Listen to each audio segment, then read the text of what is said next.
The topic of this video is renal blood flow. Learning objectives. You will be able to explain the arrangements of arterial supply and venous drainage in renal circulation. You will be able to describe why kidney is susceptible to early hypoxic damage in shock.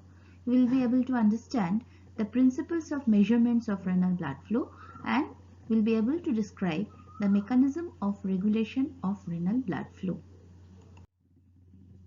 Renal blood supply. Each kidney is supplied by a single renal artery that originates from the aorta. So this is renal artery originates from the aorta.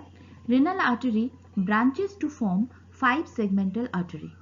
So this is a superior segmental artery. This is the inferior segmental artery. Then we have the anterior segmental artery, which is further divided into anterior superior and anterior inferior segmental artery. Now each segmental artery branches into interlobar artery, which in successive divisions, so segmental artery, then it forms the interlobar artery. So these are the interlobar arteries. Now interlobar artery, which in succession divisions, it form the arcuate arteries. So they will form the arcuate artery. So now arcuate artery will generate the interlobular artery. Interlobular artery will give branch, that is the afferent arteriole. So when we have gone through the structure of glomerulus, we have seen that structure of afferent arteriole. Now afferent arteriole gives rise to glomerular capillaries. So this is afferent arteriole, it will give rise to glomerular capillary. Now these glomerular capillaries, they join and finally drain into the efferent arteriole. Now efferent arteriole forms the peritubular capillary. Around the tubule, they will form the peritubular capillaries. Now from the peritubular capillaries, we know they will join to form the arcuate vein, then the interlobal vein, and ultimately they will form the renal vein.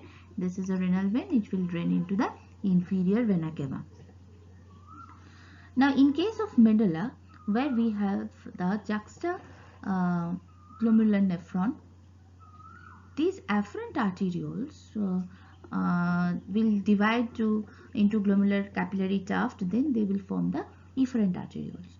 Now this efferent arteriole in juxtamedullary nephron, in addition to formation of the peritubular capillary, they will form the vasa recta.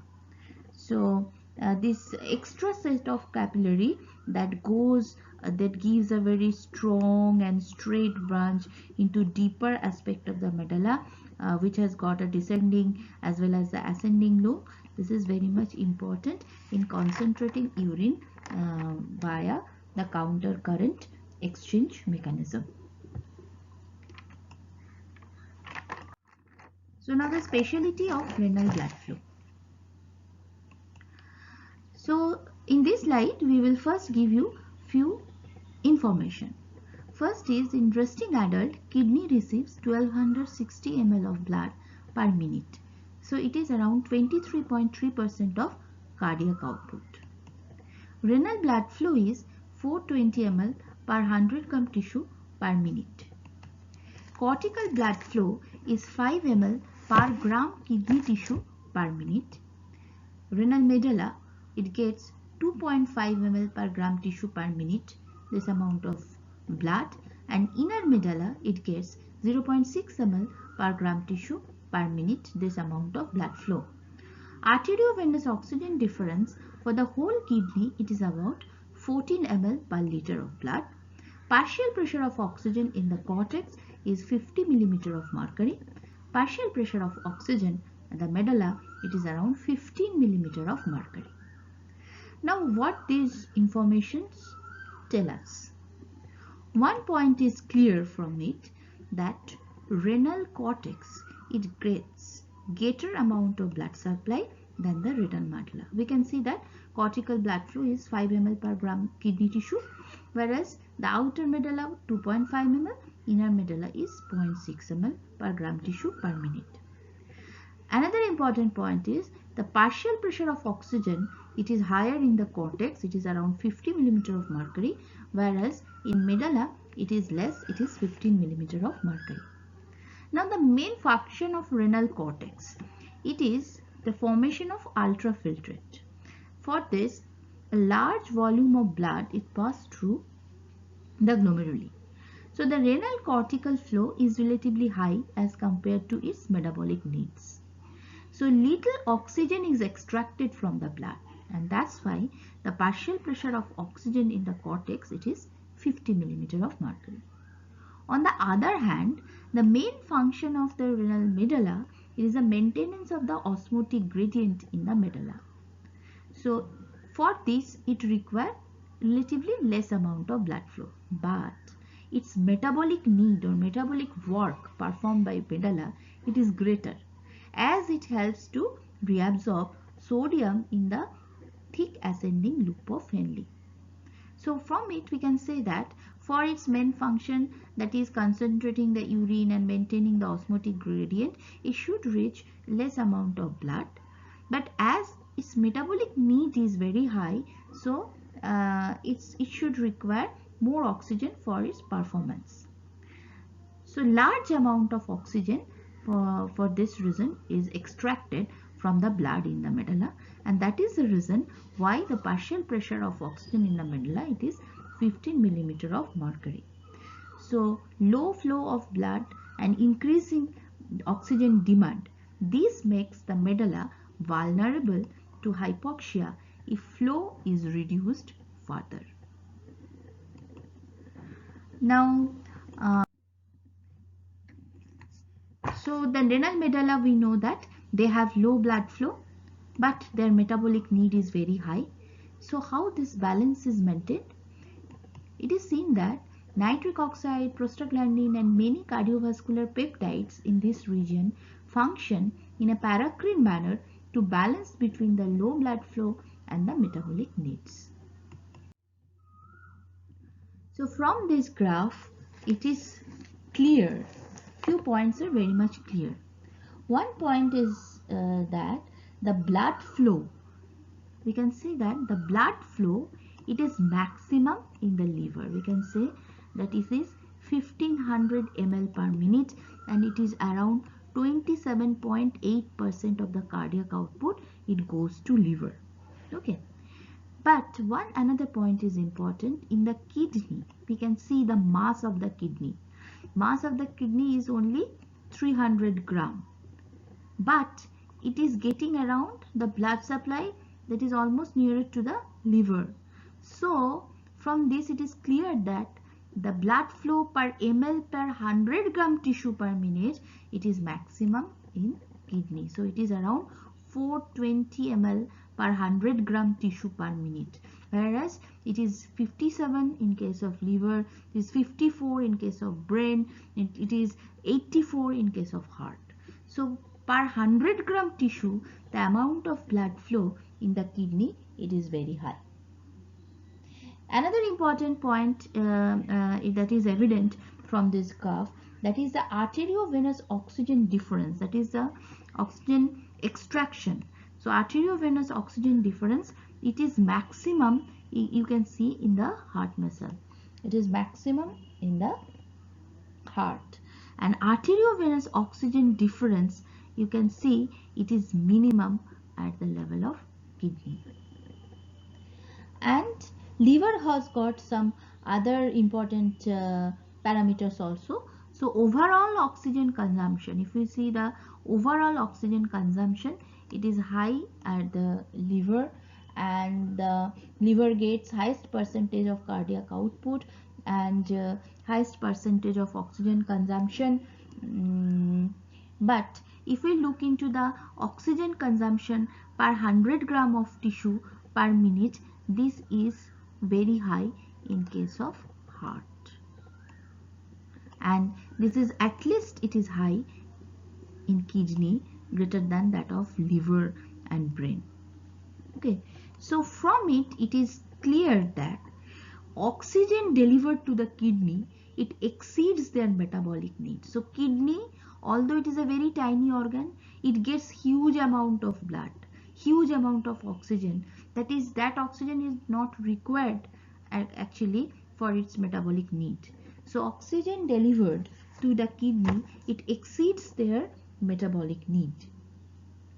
And the delivered oxygen, so it acts as a reservoir. So it ensures the adequate oxygen reserve in kidney. Now the importance of renal blood flow. It supplies oxygen, nutrients and hormones that control kidney functions. It delivers metabolites and waste products to the kidney for their excretion through urine. It determines glomerular filtration rate. It influences salt and water reabsorption from kidney, controls the concentration and dilution of urine, and most importantly, renal blood flow, it gives nutrition and oxygen to the kidney, and we know what are the major functions of kidney. It maintains the blood volume, blood pressure, ionic composition and acid-base balance. So if the renal blood flow it is inadequate, so there will be loss of maintenance of blood volume, blood pressure, ionic composition and acid-base balance of body. Now how we measure the renal blood flow? So we have measured it. We know the value is 1260 ml per minute. So how actually we have measured the renal blood flow? Renal blood flow can be measured by electromagnetic flow meter or by Fick's principle. So in Fick's principle, it is said that the amount, so if suppose this is a system, there is an input to the system, there is an output to the system. We consider that this is the arterial flow, this is the venous blood, and some amount may remain accumulated within the organ system. So the amount that is taken up by the substance per unit time divided by the arteriovenous difference of the substance across kidney will give an idea of the how much blood flow is there. Okay, so blood flow will be derived from this equation, that is Fick's principle equation. So which says that the amount of blood flow, it will depend upon this equation, amount of a given substance taken up per unit time divided by the arteriovenous difference of the substance across kidney. Now kidney filters plasma. So instead of calculating the renal blood flow, we can measure the renal plasma flow. So by the same equation, that is amount of a given substance excreted per unit time divided by the arteriovenous difference of that substance across kidney. So the major function of kidney is the excretion, that's why we have taken this value. So we know that through the glomerular filtration barrier, there will be formation of ultrafiltrate or filtrate here. So whether this whole amount of filtrate will be excreted in the urine or not, that will depend upon two factors. How much is reabsorbed or how much is secreted or added into the filtrate while the filtrate is passing through the renal tubule. So we can say that the amount that is excreted in the urine, it is the amount, that is the amount filtered minus the amount that is reabsorbed plus that is the amount that is added or secreted into it. Okay, so we can say that suppose any substance that is coming to the kidney, its concentration is this much. So this amount is coming into the kidney through the renal artery. This amount is coming out through the renal vein, and the remaining part which is remained within the kidney, which is excreted, because the excretion is a major function of the kidney. So this part is excreted by the amount per unit time. So by measuring these three parameters, we can have an idea of the renal plasma flow. So from this we can say that, so renal plasma flow, so suppose the concentration of a substance in the renal artery is this much and this is the renal plasma flow. So this amount is the input to the kidney minus this is the concentration of a substance in the renal vein and it is the renal plasma flow. So this is the output. So this amount will be equal to the amount that is excreted to the urine. So this is the urine concentration of that substance in the urine and the urine volume per minute. From this we can derive that the renal plasma flow is equal to urine concentration of the substance into the volume of urine per unit time divided by concentration, arterial concentration minus the venous concentration. This is the fixed principle, the fixed equation we can say. So now our question is, what substance we are using to measure the renal plasma flow?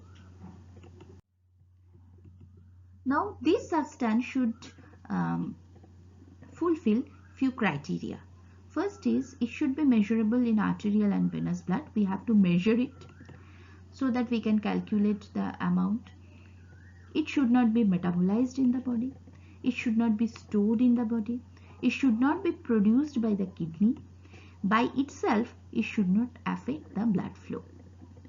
For measurement of renal blood flow, the most suitable substance is para-aminohippuric acid.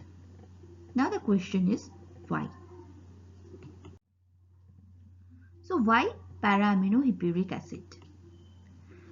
So if the para-aminohippuric acid, it is injected at a very low dose, we can say that in a single circulation, so this much is filtered and this much is secreted, we can say that this amount has entered through the renal artery, and the whole amount, almost the whole amount, it is excreted, so through the urine.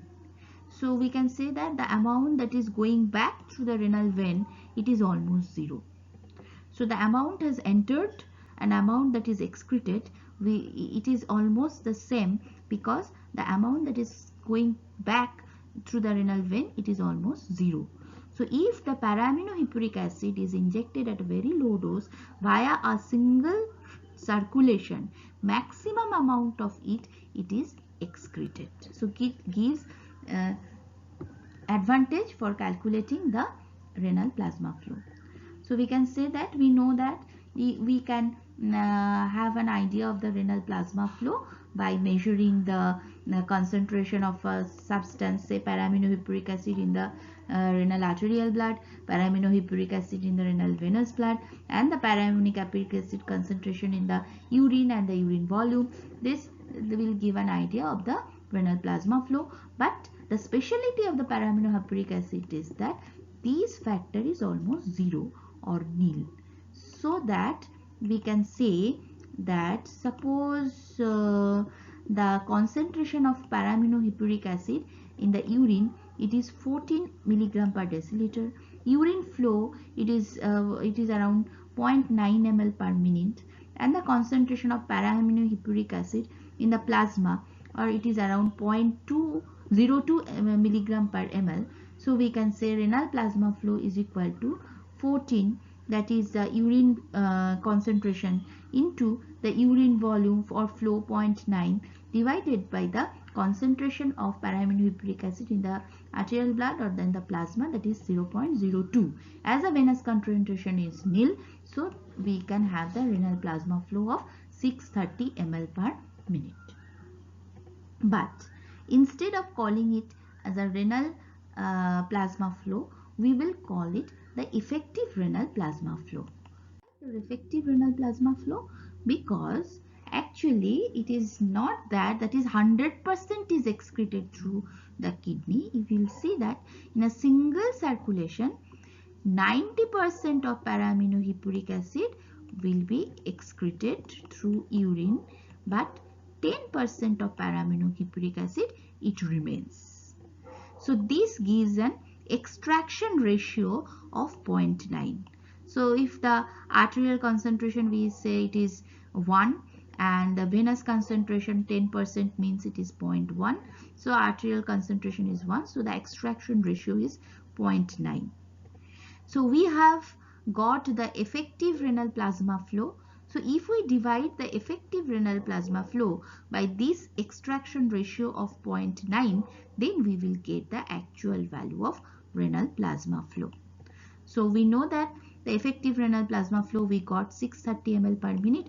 So renal blood plasma flow will be 630 divided by 0.9. It is around 700 ml per minute. Now how can we derive the renal blood flow from renal plasma flow? we know that renal blood flow is equal to renal plasma flow divided by 1 minus hematocrit. If the normal hematocrit is 45%, so we can say that renal blood flow will be equal to 700, that is renal plasma flow divided by 1 minus 0.55, that is hematocrit is for 45%, so this 1 minus hematocrit is 0.55, so we will get the value of 1273 ml per minute. Now come to the renal nerve supply. So kidney is supplied by autonomic nervous system. Now the function of cholinergic innervation via vagus nerve, it is uncertain.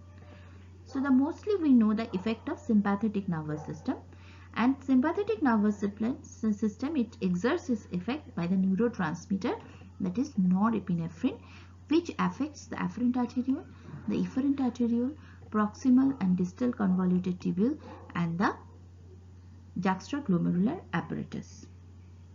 Now norepinephrine actually it binds with the beta 1 adrenergic receptors on the juxtaglomerular cell, and the first response is that it will increase the sensitivity of the granular cell in the juxtaglomerular apparatus. So norepinephrine it will bind with its beta 1 receptor that is present in the juxtamedullary cell, and it will actually act through increasing the renin secretion.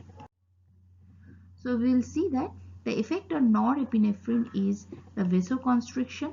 In addition to norepinephrine, angiotensin also causes a vasoconstriction, and vasoconstriction will definitely reduce the renal blood flow, and whereas dopamine it causes the vasodilatation, so vasodilatation will increase the renal blood flow. We want to know about the mechanism of action of this. So norepinephrine, when it binds with the beta 1 receptors of the JG cell, so when the nerve stimulation frequency is very less, so what we are doing, we are gradually increasing the sympathetic nervous system activity. So at a lowest frequency we can see that, so RS are the renin secretion rate. So initially the renin secretion is not increased. Initially actually that will increase the sensitivity of the cells for this renin. Okay, and there is no change in the urine sodium concentration, the GFR, and the renal blood flow. If further increase in the sympathetic activity happens, when the frequency of stimulation is 0.5 Hz, we can see that the renin secretion it is increased. But we know that renin will enhance it will increase the peripheral resistance via aldosterone. It will enhance the sodium reabsorption. So urine sodium level should be reduced. But at this stimulation frequency, renin secretion is increased, but there is no change in the urine sodium, GFR, and the renal blood flow. With further increase in the sympathetic activity, so renin secretion is increased, and there is definite decrease in the urine sodium concentration, but GFR and renal blood flow it remains unaffected. And at the highest point there will be increased renin with reduced urinary sodium, reduced GFR, and reduced renal blood flow. So we can say that gradual increase in the sympathetic system, when the norepinephrine will bind with the beta 1 adrenergic receptor, they will act through the activity function of renin. But when the sympathetic stimulation is very strong, so the norepinephrine it will directly bind with the alpha 1 receptor, not will act to the beta 1 receptor at the JG apparatus. It will directly bind with the alpha 1 receptor present in the renal vasculature, and will cause the vasoconstriction, and that will lead to significant decrease in the renal blood flow. So we know that if there is strong stimulation of norepinephrine or epinephrine or endothelin, they will cause the vasoconstriction of renal blood vessels. And we know there are two types of blood vessels. We have the efferent arteriole and we have the afferent arteriole. So the norepinephrine and epinephrine, they will cause the vasoconstriction of both efferent and afferent arteriole. What is the effect of this vasoconstriction on the renal blood flow? If the efferent arteriole constriction is there, so this blue line is the renal blood flow, we can say there is decrease in the renal blood flow. Similarly, if there is afferent arteriolar vasoconstriction, so there is decrease in the renal blood flow. So both of them, the afferent and efferent arteriolar vasoconstriction mediated by this neurotransmitter, they will reduce the renal blood flow provided. But one point is important, it happens when there is very strong stimulation of sympathetic system, that is beyond physiological limit. Within the physiological limit, the most important factor is the angiotensin II. And angiotensin II, it preferentially constricts the efferent arteriole. And we know the effect of efferent arteriole constriction, so it will reduce the renal blood flow. So within the physiological conditions, angiotensin II is the potent vasoconstrictor that will preferentially constrict the efferent arteriole, so and that will reduce the renal blood flow. But one point is important.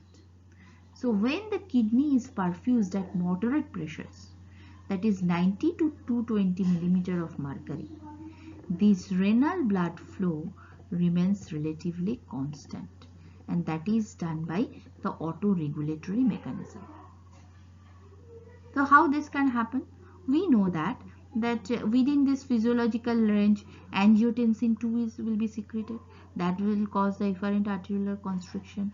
So that will try to alter the renal blood flow. But within this range of blood pressure, the renal blood flow will remain relatively constant. How this can happen? This is the autoregulatory mechanism. This protection is due to release of vasodilators, especially the nitric oxide and prostaglandins, which counteract the vasoconstrictor effect of angiotensin II in these blood vessels. So some other factors which can affect the renal blood flow: high protein diet can increase the renal blood flow. Cortical blood flow can be increased by the prostaglandin, whereas prostaglandin reduces the medullary blood flow. Thank you.